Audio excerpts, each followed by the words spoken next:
26 जनवरी सन 1950 भारत अपना संविधान अपनाकर लोक कल्याण के मार्ग पर चलने के लिए उत्सुक, तत्पर और तैयार था। देश के संविधान को हमारी संविधान सभा ने 26 नवंबर सन 1949 को अंगीकृत किया था। 26 जनवरी 1950 को इसे लागू किया गया। इसको अंगीकृत किए जाने के समय संविधान में 395 अनुच्छेद और 8 अनुसूचियां थीं। इसमें लगभग 1,45,000 शब्द थे, जिससे ये अब तक का सबसे लंबा लिखित राष्ट्रीय संविधान बन गया। संविधान की प्रस्तावना भारत को एक संप्रभु, समाजवादी, धर्मनिरपेक्ष और लोकतांत्रिक गणराज्य घोषित करती है और नागरिकों को न्याय, समानता और स्वतंत्रता का आश्वासन देती है। डॉक्टर भीमराव अंबेडकर को भारतीय संविधान का मुख्य रचनाकार माना जाता है।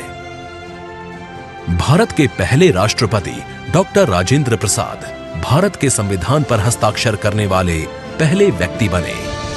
आज से हम कानूनी तरीके से अपने भाग्य के विधाता बने और इस देश को शांत, सुखी और समुन्नत बनाने का सारा भार हमारे ऊपर आ गया है। जो स्वराज हमने हासिल किया है वो खोखला रह जाएगा अगर हमने देश में रहने वाले सभी वर्ग, जाति और धर्म वाले लोगों में ये विश्वास पैदा नहीं किया कि वो यहाँ सुरक्षित हैं। भारत का संविधान न तो मुद्रित है और न ही टंकित, यानी न तो प्रिंटेड है और न ही टाइप किया हुआ, बल्कि इसे प्रेम बिहारी नारायण रायजादा ने हाथ से लिखा था। ये हिंदी और अंग्रेजी दोनों ही भाषाओं में हस्तलिखित और सुलेखित है। संविधान के हर पृष्ठ को शांति निकेतन के कलाकारों द्वारा सजाया गया।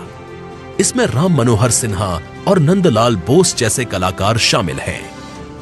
विश्व की सबसे पुरानी सभ्यताओं में से एक भारत को लोकतंत्र की जननी भी कहा जाता है। हमारी बहुरंगी विविधता और समृद्ध सांस्कृतिक विरासत है। आजादी पाने के बाद भारत ने बहुआयामी सामाजिक और आर्थिक प्रगति की है। हम कृषि के क्षेत्र में आत्मनिर्भर हैं और दुनिया के सबसे औद्योगिकृत देशों की श्रेणी में भी भारत शामिल है। विश्व का 7वां बड़ा देश हमारा भारत अलग दिखता है। इसकी विशिष्ट भौगोलिक पहचान है। हमारा संविधान हमारा पथ प्रदर्शक है और कसौटी भी।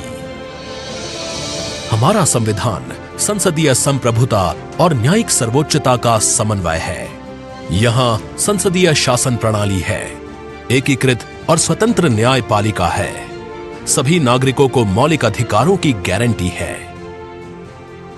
नागरिकों के अधिकारों के साथ मौलिक कर्तव्यों का भी उल्लेख किया गया है। संविधान ने धर्मनिरपेक्ष राज्य की व्यवस्था की है। 18 वर्ष की आयु से सभी नागरिकों को मत देने का अधिकार है। सभी नागरिकों की एकल नागरिकता है, चाहे वो देश के किसी भी राज्य में क्यों न रहे। संविधान के अंतर्गत उन स्वतंत्र निकायों की स्थापना की गई है जिन्हें लोकतंत्र के रक्षक के रूप में माना गया है। भारत के संविधान ने सभी सांस्कृतिक और नैतिक भावनाओं को समाहित किया हुआ है। हमारे संविधान की उद्देशिका यानी प्रीएम्बल की शुरुआत में लिखा वी द पीपल एक आह्वान है, एक प्रतिज्ञा है।